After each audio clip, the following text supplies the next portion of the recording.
Sir अब market थोड़ा budget की भी बातें करने लगा है। आई नो कि फेड और डोनाल्ड ट्रंप का आना दोनों मेजर इवेंट है, लेकिन हमारे इंडियंस जो होते हैं वो कुछ एक सेक्टर्स को पहले से आइडेंटिफाई कर कर कुछ बाय करना चाहते हैं। उसमें बजट से पहले रेलवे आता है, डिफेंस आता है, रिन्यूएबल एनर्जीज़ के कुछ शेयर्स हैं। सर कहीं पर लगता है कि कुछ वैल्यू जो आफ्टर दिस करेक्शन जो भी पिछले 3-4 महीने में इस पर्टिकुलर पॉकेट में करेक्शन भी काफ़ी हुई है, तो आपको लगता है कोई पर्टिकुलर पॉकेट है जो कि अच्छी बन गई है और यहाँ पर कौन से पर्टिकुलर स्टॉक्स होंगे जो कि चेस करने चाहिए? तो जो आपने कहा कि रिन्यूएबल एनर्जी एक स्पेस है जहां पे we seen some amount of correction. थोड़े स्टॉक्स ऐसे हैं जहां वैल्यू कंफर्ट आया है, for example Sterling and Wilson Solar. I think last week हम आपके चैनल पे या बात कर रहे थे, top picks also from an investment perspective. तो हमारे हिसाब से जो रिन्यूएबल एनर्जी और स्पेशली सोलर एनर्जी पे फोकस रहेगा गवर्नमेंट का is going to remain strong. उनकी ऑर्डर बुक अच्छी है, 10,000 crores order book. They are expecting a huge order to come from Nigeria. जैसे वो कंफर्म हो जाता है मेरे हिसाब से वही न्यूज पे शायद थोड़ा स्टॉक में मोमेंटम चालू हो जाएगा।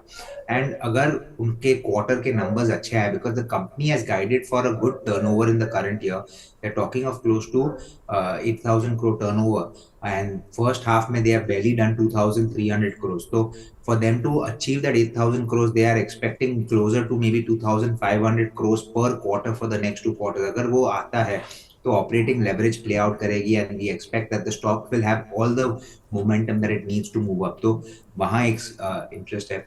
और अगर आप बजट की बात करें तो बजट में I think government is going to continue its basic infrastructure thesis कि हम लोग को इंफ्रास्ट्रक्चर में इन्वेस्टमेंट करना है। जो आपने कहा डिफेंस के, तो वी आर ऑलरेडी सीइंग के थोड़े डिफेंस के ऑर्डर्स आना शुरू हो गए for the current year.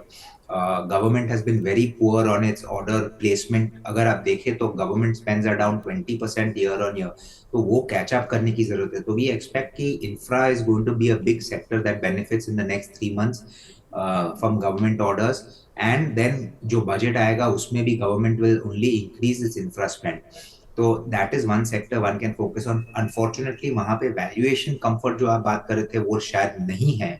So you have to be selective on what you invest in. Defence में भी नहीं है, इंफ्रा में भी फिलहाल नहीं है।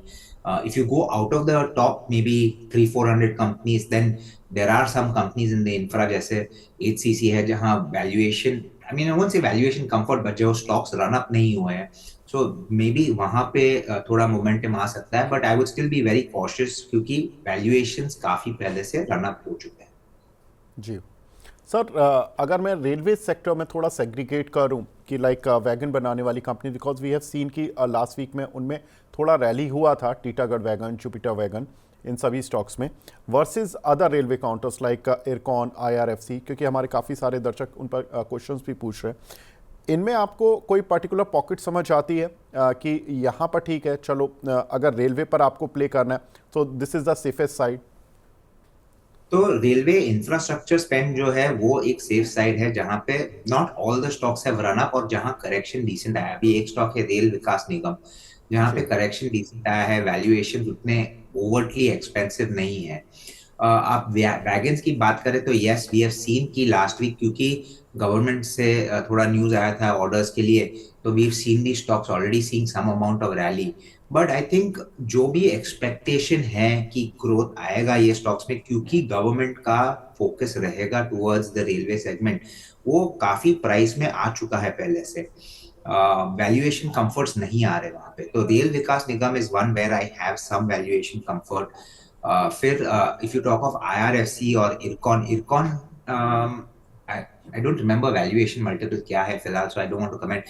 But IRFC में I can say it's a railway financing company और वहां पे it's trading at 4 times book value, जो काफी रिच है if you compare it to some of the private sector banks also like HDFC which have corrected from the 4 times book value to 2.2 times book value.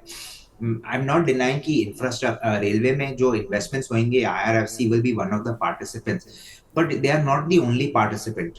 Railway के जो infrastructure में जो participate करेंगे banks भी करेंगे।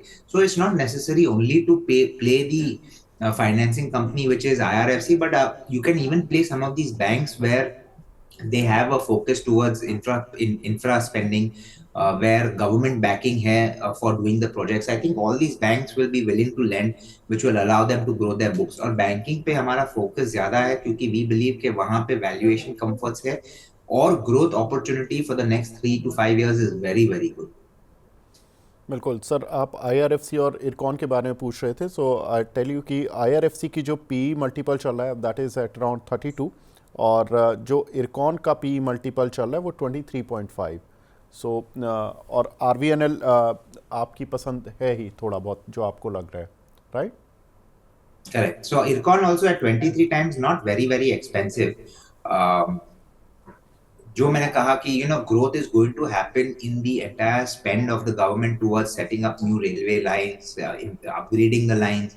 So Ircon will also be able to get its fair share of the orders. So maybe Ircon is also something we need to look at, but RVNL पे हमारा एक बार फिलहाल तो फोकस है, Ircon पे उतना नहीं है.